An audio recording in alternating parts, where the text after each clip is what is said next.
kulanti wacan oo wanaagsan saaxiibayaal isku soo noqod wanaagsan magacaygu waa Bashiir Dhaqane halka aad naga daawanaysana waa janalka Bashiir Dhaqane waxaan maanta barnaamijkeena aan kaga hadli doonaa laba dhaxal suge balse hogaamiyaasha dhabta ah ee dalalkooda kuwaas oo leh awoodda iyo saameynta ugu weyn siyaasadda bariga dhexe qaas ahaan Carabta haddaba intaynaanan u gudagalin barnaamijkeena waxaan asxaabta janalka ku cusub aan ka codsanayaa inay rukuntaan oo subscribe ay noo sameeyaan intii hore u jeegtayna way ku mahadsan yihiin sida quruxda badan ee aan muuqaalada halkan aan soo dhigno aad u daawataan oo na sii shirgareysaan aan ku bilaabay Mohammed bin Zayed Al Nahyan oo alaab loo yaqaan ama magaciisa loo soo gaabiyo MBZ waa dhaxal sugaha imaaradda Abu Dhabi oo imaaradda ugu weyn uguna dhaqaalaha badan 7 imaaradood ay ka kooban tahay UAE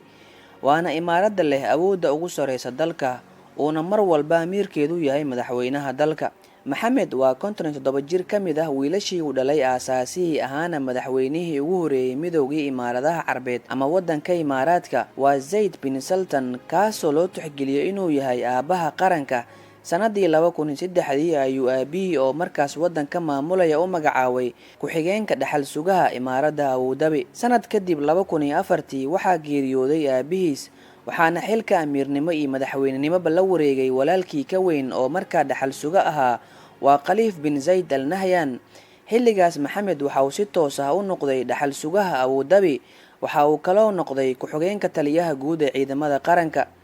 Mohammed waxa uu ahaa nin gaaray jagada generaalnimo maadaama uu ka tirsanaa ciidamada cirka waa nin aad u saameyn badan oo waxa uu boos weyn ku lahaa arrimaha dhaqaalaha ee dalka walaalkii Khalifa oo ahaa madaxweynaha waxa ku dhacay sanadii 2014 cudurka loo yaqaano macaanka oo uu aad ula dhibaatooday wixii xilligaas ka dambeeyay waxaa siyaasadda dalka iyo awoodda arrimaha dibadda la wareegay Mohammed oo amarada iyo sharciyaduba ka imaanayeen waxa uu noqday mid si toos u maamula xafiiska amiirka ahna madaxweynaha dalka waxaana loo aqoonsaday inuu yahay hogaamiyaha iyo awoodda ugu sareysa dalka mas'uulkani waa nin aad u saameyn badan oo afkaarihiisu ay raacsan yihiin galbeedka iyo habnololeedka iyo siyaasaduba waa nin hormuud u dadka lidka ku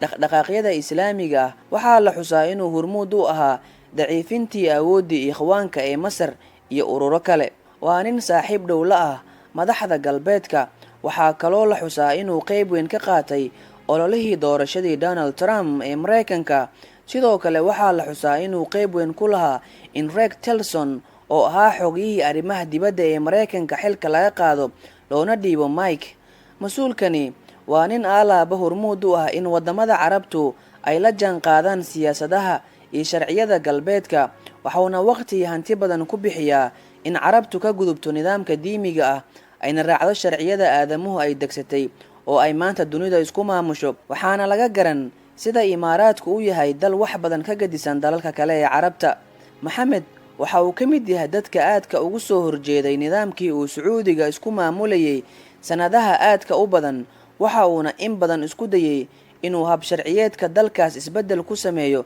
kana hirgeliyo mid la mid kan ka jirta dalkiisa intii uu xilka hayay boqorkii geeriyooday ee Sacuudiga waa boqor Cabdalle uma suuro gelin midda geeridii Cabdalle kadib waxa uu jaanis iyo fursad ka dhaxelay hogaaminta boqor Salmaan dhowr sano kadib waxa uu hormuud u in Mohammed bin Salmaan oo nin afkaar ahaan iyo siyaasad ahaanba ay midaysan yihiin laga dhigo dhaxal sugaha boqortooyada Sacuudiga 2017 ayuu boqor Salmaan wiilkiisa Mohammed bin Salmaan oo isna loogu yeero MBS ka dhigay dhaxal sugaha dalka wixii intaas ka dambeeyay Mohammedka Sacuudigu waxa uu bilaabay in afkaarihiisii iyo siyaasadiisii raacsaneed tan galbeedka iyo tan Mohammedka Imaaraadka ay ka hirgasho gudaha Sacuudiga isbedelo cusub ayuu ka hirgeliyay Sacuudiga waxa uu meesha ka sii saaray sharciyada kulminaya diinta iyo dawladda waxa uu xabsiyada ka buuxiyay wadaadadii nimanka siyaasadda dalku ka goodo waxa uu dalka ka hirgeliyay